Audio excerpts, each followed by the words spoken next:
మీరు చూస్తున్నారు సుమన్ గురు education YouTube channel. Suman గురు education YouTube ఛానల్కి స్వాగతం. ఈ వీడియోలో మనం ఆంధ్ర సారస్వత పరిషత్ రథసారథి దేవులపల్లి రామానుజరావు గారి గురించి తెలుసుకోబోతున్నాం.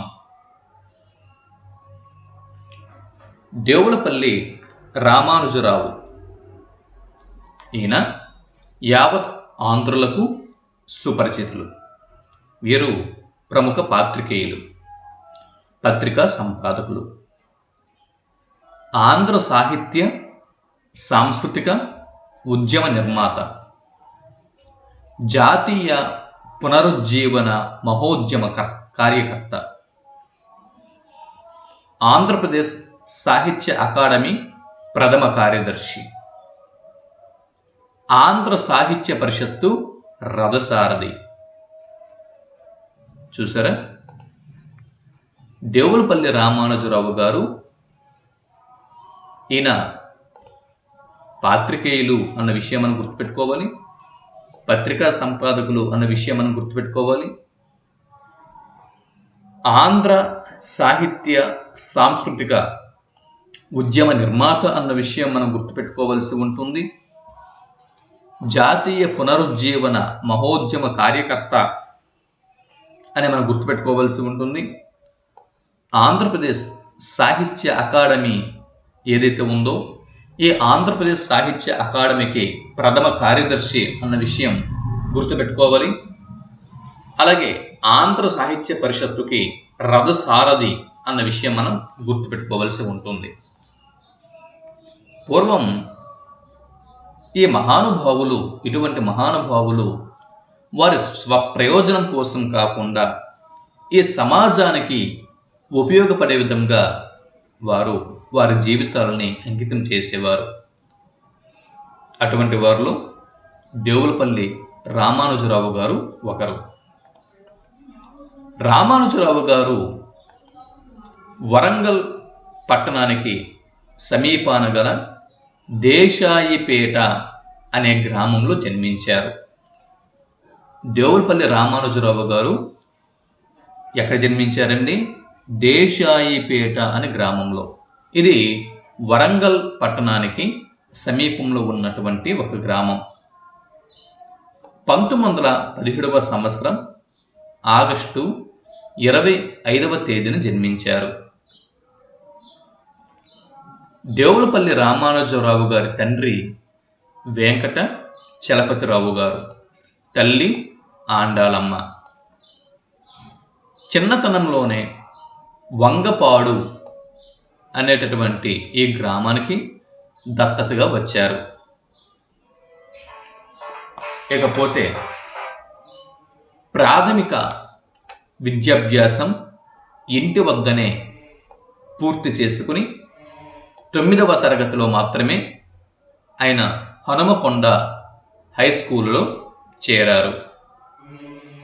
కలిగిన ఇంటిలో పుట్టిన కారణంగా గారాబంగా పెరిగారు. ప్రత్యేకంగా ఏర్పాటు చేసిన టాంగాలో పాఠశాలకు వెళ్ళి వచ్చేవారు. 1929-49 మధ్యకాలంలో తెలంగాణ ప్రాంతంలో పాఠశాలల సంఖ్య, కళాశాలల సంఖ్య చాలా తక్కువగా ఉండేవి. తెలుగులో విద్యా బోధన లేదు. అప్పట్లో ఇంగ్లీషు మాధ్యమంలో అయినా లేదా ఉర్దూ మాధ్యమంలో అయినా చదువుకోవలసి ఉండేది. ఇంగ్లీష్, ఉర్దూ భాషలలో మాత్రమే పాఠశాలలో విద్యా బోధన ఉండేది. రామానుజరావు గారు విద్యాభ్యాసం ఇంగ్లీష్లో జరిగింది. ఇక ఐచ్ఛికంగానైనా అంటే ఆప్షనల్గా అయినా సంస్కృత భాష నేర్చుకోవాలని అని చిన్నతనం నుంచి ఆయన కోరిక. హనుమకొండ ఇంగ్లీష్ మీడియం స్కూల్లో దూపాటి వెంకట రమణాచార్యులు రామానుజరావు గారికి సంస్కృతంని బోధించారు. సంస్కృతం బోధించే తరగతిలో ఈయన చేరారు. అంటే హనుమకొండ ఇంగ్లీష్ మీడియం స్కూల్లో దూపాటి వెంకట రమణాచార్యులు అప్పట్లో సంస్కృతంని బోధిస్తూ ఉండేవారు. కాబట్టి సంస్కృతం బోధించే తరగతిలో ఆ భాష మీద మక్కువతో దేవులపల్లి రామానుజరావు గారు ఇందులో చేరారు. 2-3 పాఠాలు జరిగాయి. రామ శబ్దంని కంఠస్థం చెయ్యమని ఆచార్యుల ఆదేశం. ఈయన కంఠస్థం చేయలేకపోయారు. ఆచార్యులు బెంచీ పైన దేవులపల్లి రామానుజరావు గారిని స్టూడెంట్ లైఫ్లో బెంచీ మీద నిలబెట్టారు. వెంటనే రామానుజరావు గురువు గారికి నమస్కారం చెప్పి సంస్కృతం తరగతి నుండి గణితం తరగతికి మారిపోయారు. ఇకపోతే మద్రాసు విశ్వవిద్యాలయానికి అనుబంధంగా ఉన్న నిజాం కళాశాల నుంచి చూడండి, అప్పట్లో నిజాం కళాశాల, హైదరాబాద్ నిజాం కళాశాల ఏదైతే ఉందో అది మద్రాసు విశ్వవిద్యాలయానికి అనుబంధంగా కొనసాగేది. ఈ విషయం గుర్తుపెట్టుకోండి.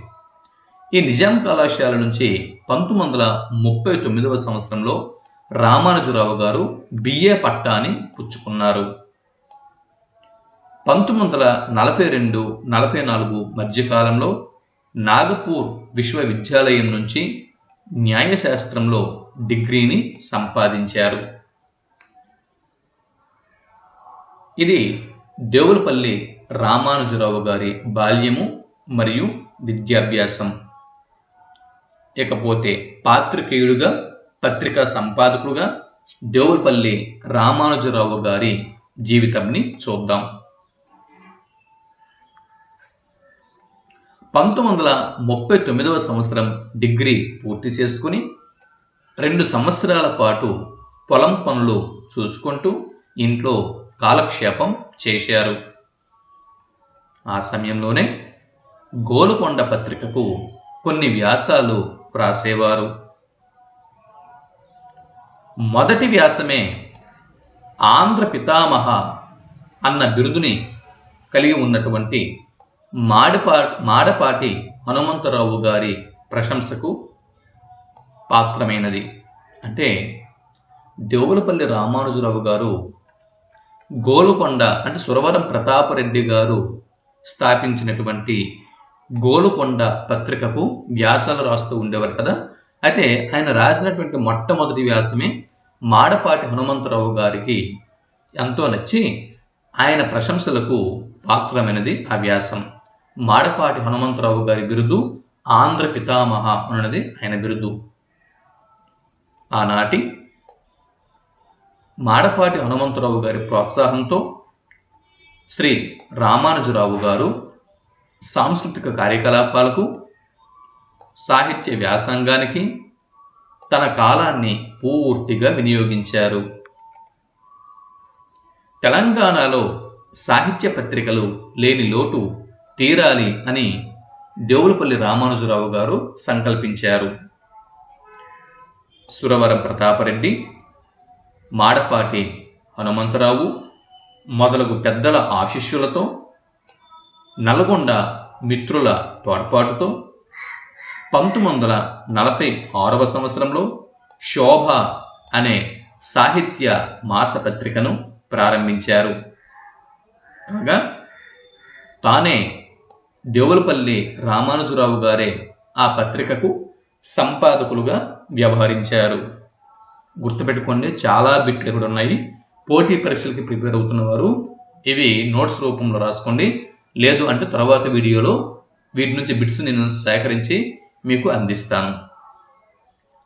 1950 తర్వాత శోభ అన్న పత్రిక, ఇది సాహిత్య మాసపత్రిక నిలిచిపోయింది. తెలంగాణలోని ఆంధ్రుల ఉద్యమాలకు తెలంగాణ అనే దినపత్రిక అప్పట్లో ప్రతిబింబంగా ఉండేది. నవ్య సాహిత్యాన్ని గూర్చి ఈ పత్రికలో ప్రతి వారం వీరు వ్యాసాలు రాస్తూ ఉండేవారు.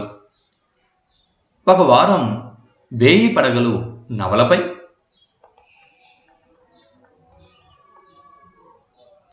వ్యాసం రాశారు. పత్రికలో వ్యాసాన్ని విశ్వనాథ సత్యనారాయణ గారు చదివారు. అతను వేయి పడగలు నవల రచయిత కదా. విశ్వనాథ వారు రాసినటువంటి వేయి పడగలు నవల మీద ఒక వ్యాసం దేవులపల్లి రామానుజరావు గారు రాస్తే ఆ వ్యాసాన్ని విశ్వనాథ వారు చదివారు. తన నవలను అంత చక్కగా విశ్లేషించిన రామానుజరావును అభినందిస్తూ లేఖను రాశారు. ఆ తర్వాత కొన్ని నెలలకు వరంగల్లో ఒక గ్రంథాలయ వార్షికోత్సవ సభకు విశ్వనాథ సత్యనారాయణ గారు వచ్చారు. ఆనాటి సభలో పట్టణంలోని ప్రముఖ న్యాయవాది ఒకరు విశ్వనాథ వారికి స్వాగతం చెబుతూ వారి కవిత్వంని ప్రస్తావించారు. ప్రస్తావనలో వారి కవిత్వం సరళం, సుబోధకమై ఉంటుందని సర్వసాధారణమైన పరిచయ వాక్యాలు పలికారు. ఈ పరిచయ వాక్యాలు విశ్వనాథ వారికి కోపంని తెప్పించాయి. తర్వాత విశ్వనాథ ఉపన్యసించే సమయం వచ్చింది. వారు తన ఉపన్యాసంలో నా కవిత్వము సభాధ్యక్షులు అనుకున్నంత సరళమైనది కాదు. వారు నా పుస్తకాలను చదివినట్లు కనిపించదు. నా రచనలు కొందరికి మాత్రమే అర్థము కాగలవు.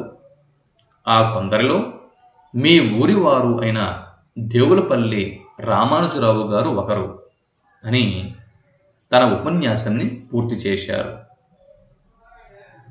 రామానుజరావు గారి రచనా వ్యాసంగానికి ఈ సంఘటన పెద్ద ప్రోత్సాహాన్ని ఇచ్చింది.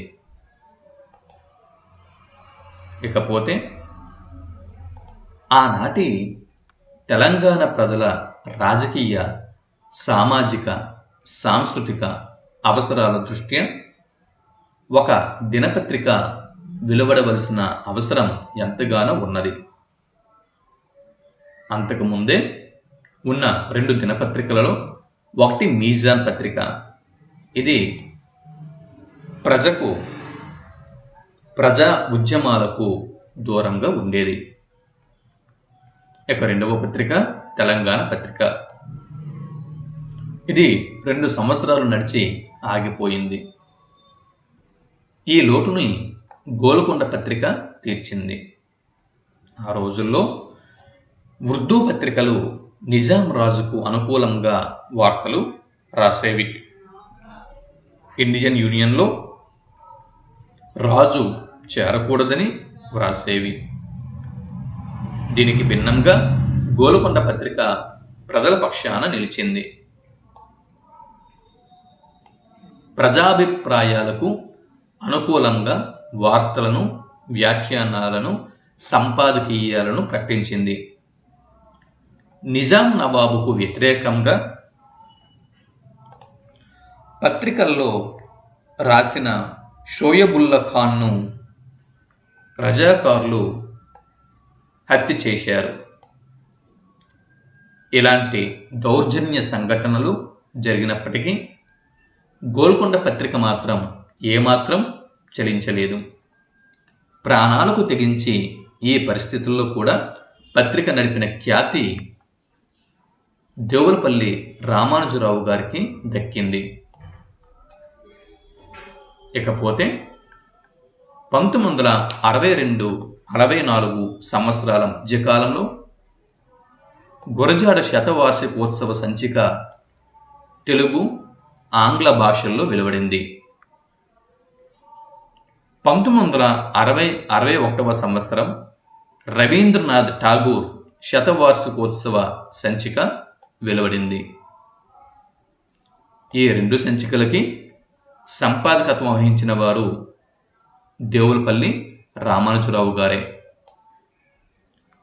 మలేషియా రాజధాని కౌలాలంపూర్లో జరిగిన ద్వితీయ ప్రపంచ తెలుగు మహాసభల ప్రత్యేక సంచికకు కూడా దేవులపల్లి రామానుజరావు గారి సంపాదకత్వం వహించడం విశేషం. చూడండి, రెండవ ప్రపంచ తెలుగు మహాసభలు ఎక్కడ జరిగాయి? మలేషియా రాజధాని అయినటువంటి కౌలాలంపూర్లో జరిగాయి. ఈ ప్రపంచ తెలుగు మహాసభల ప్రత్యేక సంచిక ఒకటి విడుదల అయింది. దానికి సంపాదకులు ఎవరండి? దేవులపల్లి రామానుజరావు గారు. ఇకపోతే ఆంధ్ర సారస్వత పరిషత్తు గురించి ఇప్పుడు మనం చూద్దాం. 1937వ సంవత్సరం నిజామాబాద్లో జరిగిన ఆంధ్ర మహాసభలో భాషా సమస్య ప్రాధాన్యం వహించింది. తెలుగు భాష ప్రచారానికి ఒక సాహిత్య సంస్థ ఉండవలెను అన్న కోరిక ఆనాటి నుండి అందరిలోనూ బలపడింది. ఈ అభిప్రాయం కార్యరూపం దాల్చింది. 1943వ సంవత్సరం మే నెలలో ఆంధ్ర సారస్వత పరిషత్తు స్థాపన జరిగింది. ఆంధ్ర సారస్వత పరిషత్తు స్థాపన ఎప్పుడు జరిగిందండి? 1943వ సంవత్సరం మే నెలలో. ఇది ఒక విశిష్టమైన సంస్థ. ఏ ప్రత్యేక సాహిత్య సంప్రదాయానికి కట్టుబడదు.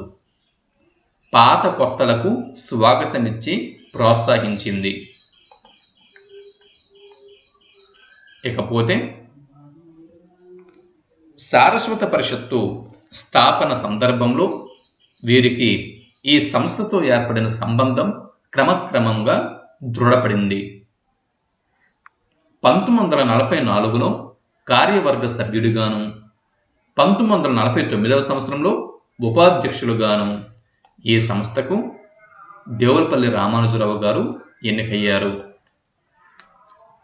పరీక్ష నిర్వహణ కార్యదర్శిగా పరిషత్తు కార్యక్రమాల్లో నిమగ్నులు అయ్యారు.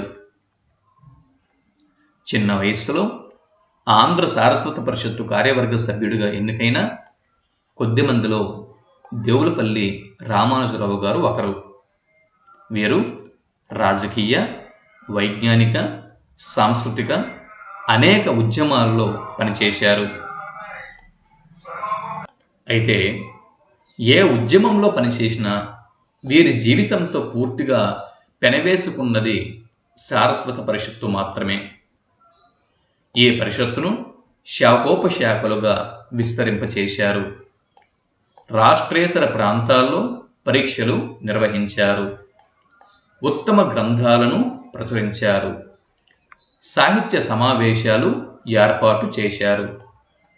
అనేకుల దగ్గర విరాళాలు పోగు చేసి రాష్ట్ర రాజధాని నగరంలో సువిశాలమైన సుందరమైన వసతి భవనాలు సమకూర్చారు. మంచి గ్రంథాలయం ఏర్పాటు చేశారు. వీటన్నిటిలో వీరి కృషి చిరస్మరణీయమైనది. నాట్య న్యాయశాస్త్ర పట్టభద్రుడై కూడా ఆ వృత్తిపై శ్రద్ధ చూపలేదు. వ్యవసాయంని విస్మరించారు. ఈ పీడిఎఫ్ మీకు కావాలి అనుకుంటే కనుక ఇక ఈ వీడియో కింద డిస్క్రిప్షన్లో ఆ వివరాలని పొందుపరిచాను, వెళ్ళి చూడండి. సులభంగా సంపాదించగలిగిన ప్రభుత్వ ఉద్యోగాల జోలికి పోలేదు. సారస్వత పరిషత్తుతో ప్రారంభించి పూర్తిగా సాహిత్య, సాంస్కృతిక కార్యకలాపాల్లో మునిగిపోయారు. సారస్వత పరిషత్తు 6వ మహాసభలు ఆలంపూర్లో 1953వ సంవత్సరంలో జరిగాయి. చూడండి, ఆంధ్ర సారస్వత పరిషత్తు 6వ మహాసభలు అలంపూర్లో, మహబూబ్ నగర్ జిల్లాలోని అలంపూర్లో 1953వ సంవత్సరంలో జరిగాయి.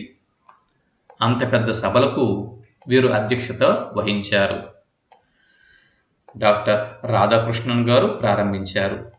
1952-54 మధ్యకాలంలో సారస్వత పరిషత్తుకు అధ్యక్షులుగా పనిచేశారు. 1954 నుంచి వారు మరణించే వరకు ఈ పరిషత్తుకు ఉపాధ్యక్షులుగా ఈయన ఉన్నారు. దీని ద్వారా కేవలం సాహిత్య వికాసాలకు మాత్రమే తన సేవలు పరిమితం చేయక సాంస్కృతిక పునరుజ్జీవనానికి కూడా ఎంతో సేవ చేశారు. ఇక ఉస్మానియా విశ్వవిద్యాలయంని హిందీ విశ్వవిద్యాలయంగా మార్చడానికి జరిగిన ప్రయత్నాలన్నింటినీ కూడా ఈయన ఎదుర్కొని ముమ్ము చేశారు. తెలుగు భాషను నిర్బంధ భాషగా ప్రవేశపెట్టడంలోనూ వీరి కృషి మరువరానిది అని మనం ఇక్కడ గుర్తించాలి. ఇకపోతే తెలుగులో విద్యా బోధన సమర్థంగా చేయగల ఉపాధ్యాయుల కొరత ఉండేది. విద్వాన్ పరీక్షల ఉత్తీర్ణులైన వారే ఆ రోజుల్లో తెలుగు పండితులుగా పాఠశాలల్లో నియమింపబడేవారు. ఆంధ్ర సారస్వత పరిషత్తు కూడా సిలబస్ తయారు చేయించి తెలుగులో విశారద పరీక్షలు నిర్వహించింది. ఈ విశారద పరీక్షలో ఉత్తీర్ణులైన వారిని ఉన్నత పాఠశాలల్లో తెలుగు ఉపాధ్యాయులుగా నియమించవచ్చు అని ప్రభుత్వ ఉత్తర్వులు తెచ్చుటలో ఈయన దేవులపల్లి రామానుజరావు గారి కృషి శ్లాఘనీయమైనది అని మనం ఈ ఇందు మూలంగా గుర్తు చేసుకోవాల్సిన అవసరం ఉంది. 1956లో ఆంధ్రప్రదేశ్ రాష్ట్రం ఏర్పడింది. కేంద్ర ప్రభుత్వము అఖిల భారత స్థాయిలో 3 అకాడమీలను ఏర్పరిచింది. ఆ మాదిరిగానే రాష్ట్ర ప్రభుత్వం కూడా సాహిత్య, సంగీత, నాటక, లలిత కళా అకాడమీలను ఈ పేరుతో 3 అకాడమీలను నెలకొల్పింది. 1957 ఆగస్టు 9వ తేదీ ఆంధ్ర సాహిత్య అకాడమీ ప్రారంభం అయింది. ప్రారంభకులు నాటి రాష్ట్రపతి డాక్టర్ బాబు రాజేంద్ర ప్రసాద్ గారు. ఆ అకాడమీకి అధ్యక్షులు డాక్టర్ బిజవాడ గోపాల్ రెడ్డి గారు కాగా రామానుజరావు గారు కార్యదర్శిగా బాధ్యతల్ని చేపట్టారు. నాటి నుంచి 1979 వరకు అనగా స్వచ్ఛందంగా తానే ఆ పదవి వదిలే వరకు అకాడమీ కార్యదర్శిగా పనిచేశారు. ఈ అకాడమీ సుమారు 300కు పైగా గ్రంథాలు ప్రచురించింది. పుస్తక ప్రచురణకు ఎందరికో ఆర్థిక సహాయము అందించింది. ఈ మొత్తం కృషికి ప్రధాన సూత్రధారిగా దేవులపల్లి రామానుజరావు గారు ప్రశంసనీయులు అన్న విషయం మనం మర్చిపోకూడదు. రామానుజరావుకు సారస్వత పరిషత్తు ప్రధాన బాధ్యుడిగా, సాహిత్య అకాడమీ కార్యదర్శిగా ఎంతోమంది రచయితలతో ప్రత్యక్ష పరిచయం ఉంది. ఈ పరిచయంతో వారి మనస్తత్వాలను చక్కగా మదింపు చేశారు. ఒకానొక సభలో రచయితలను గూర్చి ఇలా చెప్పారు: రచయితల రచనలకు వారి నిజ జీవితాలకు పెద్ద వ్యత్యాసం ఉంది. తాము సామాన్య జనానికి అతీతులుగా భావిస్తూ సమాజంలో తమకు ఒక ప్రత్యేక స్థానాన్ని కోరుకుంటున్నారు. రచయిత తాను నిర్మించుకున్న పంజరం నుంచి బయటపడాలి అని నిస్సంకోచంగా తన అభిప్రాయాలు వెలుబుచ్చారు దేవులపల్లి రామానుజరావు గారు. అది ఎంతవరకు మనం ఆంధ్ర సారస్వత పరిషత్తుకి సేవలు అందించినటువంటి రామానుజరావు గారిని తెలుసుకున్నాం. ఇప్పుడు రచయితగా దేవులపల్లి రామానుజరావు గారి గురించి తెలుసుకుందాం. నిజాం కళాశాలలో వీరు విద్యార్థిగా ఉన్నప్పుడే తెలుగు భాషపై అభిరుచిని పెంచుకున్నారు.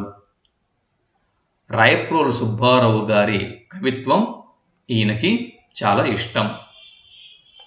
ముద్దుకృష్ణ గారి సంపాదకత్వంలో వెలువడిన వైతాళికులు అన్న ఈ శీర్షికన వచ్చినటువంటి ఈ వ్యాసాలు ఈయనను బాగా ఆకర్షించాయి. 1939 ప్రాంతంలో కవిత్వం ప్రారంభించారు దేవులపల్లి రామానుజరావు గారు. నాగపూర్ న్యాయ కళాశాలలో దీనికి ప్రాణం పోశారు. ఈ ఖండికలే 1953వ సంవత్సరంలో పచ్చతోరణం అనే కావ్య రూపంలో వచ్చాయి. ఇక్కడ మనం ఒక విషయం గుర్తుపెట్టుకోవాలి. 1953లో పచ్చతోరణం అన్న కావ్యం రూపుదాల్చింది. అయితే ఈ పచ్చతోరణం అన్న కావ్యంలోని కవితా ఖండికలు దేవులపల్లి రామానుజరావు గారివి అన్న విషయం మనం గుర్తుపెట్టుకోవాలి. దీనికి నాగపూర్ న్యాయ కళాశాలలో ప్రాణం పోయడం జరిగింది. వీరి సారస్వత నవనీతం ఉత్తమ సాహిత్య విమర్శకు నిదర్శనం అని మనం చెప్పవచ్చు. ఇకపోతే కేంద్ర సాహిత్య అకాడమీ కౌన్సిల్ సభ్యులుగా వీరు ఎన్నికకు కారణమైనది ఆ గ్రంథమే. వీరికి అమితమైన కీర్తి ప్రతిష్టలు తెచ్చిపెట్టింది కూడా ఈ గ్రంథమే. ఏ గ్రంథం అండి? సారస్వత నవనీతం అనే సాహిత్య విమర్శ గ్రంథం. చదివింది న్యాయశాస్త్రం. సాహిత్య విమర్శలో ఎంత అపారమైన జ్ఞానం ఎలా సాధ్యం అని ఎవరైనా ప్రశ్నిస్తే తనకు సాహిత్యం మరీ నవ్య సాహిత్యం అంటే ఇష్టమని చెప్పేవారు. వ్యాకరణ అలంకార శాస్త్రాలు తాను పెద్దగా చదవలేదని సవినయంగా ఒప్పుకునేవారు. మా ఊరు ఓరుగల్లు అనే వ్యాసంలో చూడండి, మా ఊరు ఓరుగల్లు అన్న వ్యాసంని దేవులపల్లి రామానుజరావు గారు రచించారు. ఈ వ్యాసంలో శిథిలావస్థలో ఉన్న వరంగల్లు గత చరిత్రను మన ముందు సాక్షాత్కరింప చేశారు. కథన రంగమే కాదు, మా ఊరు కళాక్షేత్రము కూడా. కాకతీయ రాజుల పోషణలో సంగీత సాహిత్యాది లలిత కళలు అద్వితీయంగా అభివృద్ధి చెందినవి. వరంగల్లు కోటలో కట్టడాలు, 1000 స్తంభాల గుడి ఆనాటి కళల గొప్పతనానికి సాక్షిభూతంగా సజీవ నిదర్శనాలుగా నిలిచి ఉన్నవి అని ఈ వ్యాసంలో అంటారు దేవులపల్లి రామానుజరావు గారు. పచ్చతోరణం, సారస్వత నవనీతం, ఉపన్యాస తోరణం, తెనుగు సాహితీ, వేగుచుక్కలు మొదలుగా గల 20 కావ్యాలను వీరు వెలువరించారు. ఆంధ్రదేశంలోని అనేక మంది కవి పండితులకు ఆప్తుడయ్యారు. కృతికర్తగానే కాక ప్రసిద్ధ కవుల కావ్యాలకు కృతిభర్తగా కూడా ఈయన ఉన్నారు. కృతికర్త అంటే కావ్యాల్ని రాసిన వారిని కృతికర్తలు అని చెప్పి అంటారు. కృతిభర్త అనగా ఆ కావ్యాలని అంకితం తీసుకున్నవారు అని అర్థం. చాలామంది కవుల నుంచి ఈయన కృతులను అంకితం తీసుకున్నారు.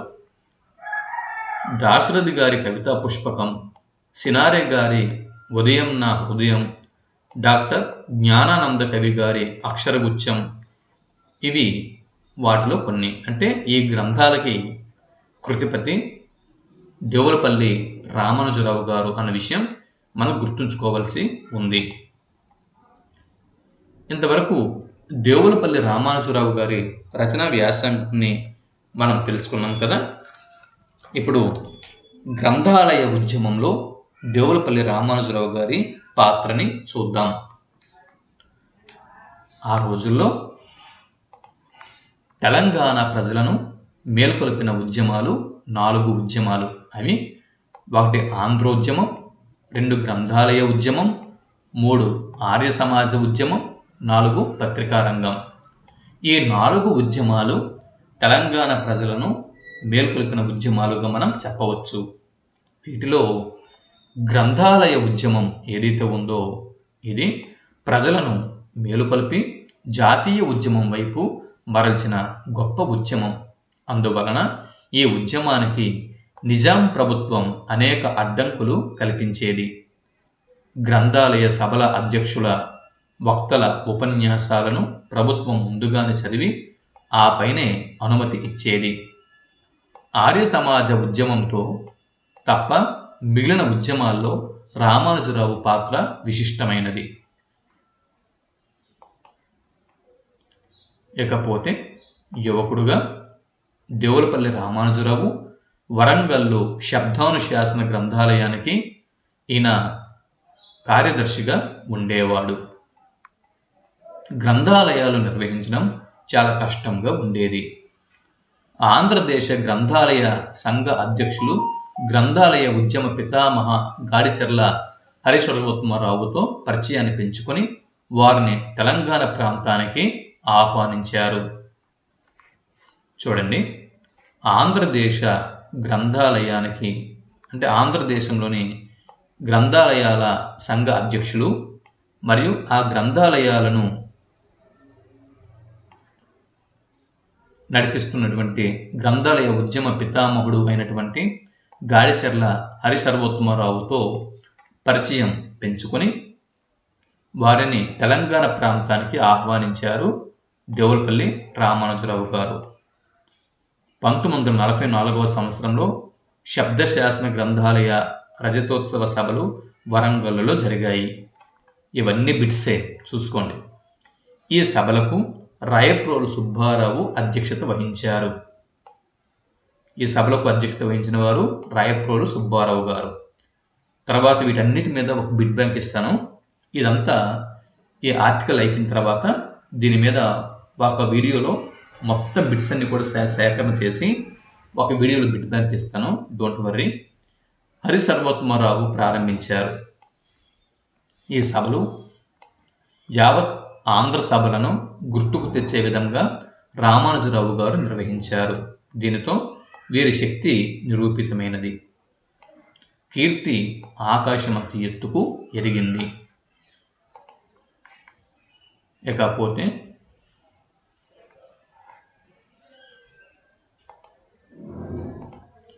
నైజాం ప్రభుత్వ ప్రధానిగా సర్ మీర్జాయి ఇస్మాయిల్ గారు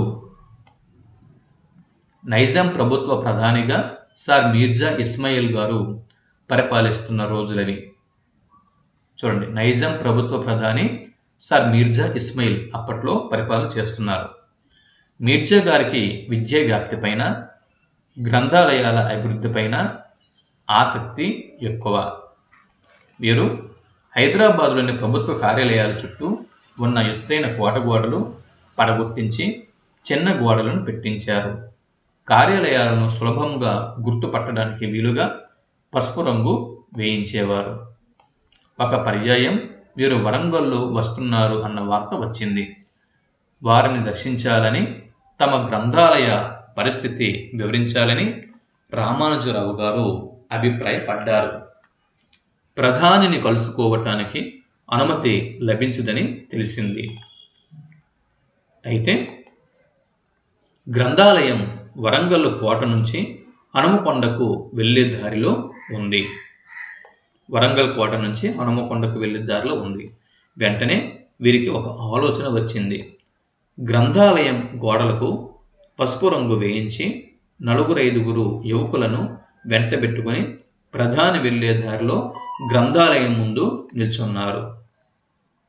సర్ మీర్జా ఇస్మాయిల్ గారు కారులో దూరం నుంచి పసుపు రంగు భవనాన్ని వీరిని గమనించారు. కారు ఆపి లోనికి వచ్చారు ప్రధాని. గ్రంథాలయ నిర్వహణకు సంతోషించి రిజిస్టర్లో తన అభిప్రాయం వ్రాసిపెట్టి వెళ్ళారు. ఆ మర్నాడు ₹116 చెక్కును అప్పట్లో జిల్లా కలెక్టర్ గారి ద్వారా పంపి గ్రంథాలయ భవన నిర్మాణానికి అవసరమైన స్థలం ఉచితంగా ఇచ్చే ఏర్పాట్లు చేస్తున్నట్లు ఒక వార్తని ఆయన పంపించారు. ఇది దేవులపల్లి రామానుజరావు గారి గ్రంథాలయ ఉద్యమం. ఇకపోతే దేవులపల్లి రామానుజరావు ఆయన గారు నిర్వహించినటువంటి పదవుల్ని ఇప్పుడు మనం చూద్దాం. రామానుజరావు గారు సాహిత్య రంగంలో కానీ, రాజకీయ రంగంలో కానీ, విద్యా రంగంలో కానీ నిర్వహించిన పదవులు అనేకం. ఏ బాధ్యత అప్పచెప్పినా చిత్తశుద్ధితో ఆ పదవికి న్యాయం చేకూర్చడం వీరి చిత్తశుద్ధికి, పట్టుదలకు తార్కాణం. ఏ పదవి తానుగా కోరుకోలేదు. తనకు అప్పజెప్పిన బాధ్యత దేనిని వద్దనలేదు. ఇదే వారి గొప్పతనం. ఆంధ్ర సారస్వత పరిషత్తులో 1944 నుంచి 47 వరకు కార్యవర్గ సభ్యుడిగాను, చూడండి, ఆంధ్ర సారస్వత పరిషత్తులో 1944 నుంచి 47 వరకు ఈయన కార్యవర్గ సభ్యుడిగాను, తర్వాత 1952 నుంచి 54 సంవత్సరం వరకు ఆంధ్ర సారస్వత పరిషత్తు అధ్యక్షుడిగాను, 1954 నుంచి 81 వరకు ఆంధ్ర సరస్వతి పరిషత్తుకి ఉపాధ్యక్షుడుగాను ఈయన ఉన్నారు. ఆంధ్ర సాహిత్య అకాడమీ కార్యదర్శిగా ఈయన 1957 నుంచి 1979 వరకు ఉన్నారు. కాగా అదే సంస్థకు ఉపాధ్యక్షుడిగా 1979 నుంచి 81 వరకు ఈయన తన సేవల్ని అందించారు. ఇకపోతే రాష్ట్ర కేంద్ర గ్రంథాలయ పుస్తక ఎన్నిక కమిటీ సభ్యుడిగా దేవులపల్లి రామానుజరావు గారు 1965 నుంచి 75 వరకు 10 ఏళ్ళు పనిచేసి మంచి పేరు తెచ్చుకున్నారు. ఉస్మానియా విశ్వవిద్యాలయం సెనెట్ మెంబర్గా, సిండికేట్ మెంబర్గా కూడా ఈయన సేవల్ని అందించారు. తాత్కాలిక ఉపాధ్యక్షులుగా 3 పర్యాయాలు ఈయన ఓయూకి పనిచేశారు. ఇకపోతే రాజకీయ రంగంలో రాష్ట్ర కాంగ్రెస్ కమిటీ సభ్యుడిగా, యువజన కాంగ్రెస్ అధ్యక్షులుగా, రాజ్యసభ మెంబరుగా ఈయన రాణించడం జరిగింది. సామాన్యుడిగా కనిపిస్తూనే అసమాన కీర్తి శిఖరాలను అధిరోహించాడు దేవులపల్లి రామానుజరావు గారు.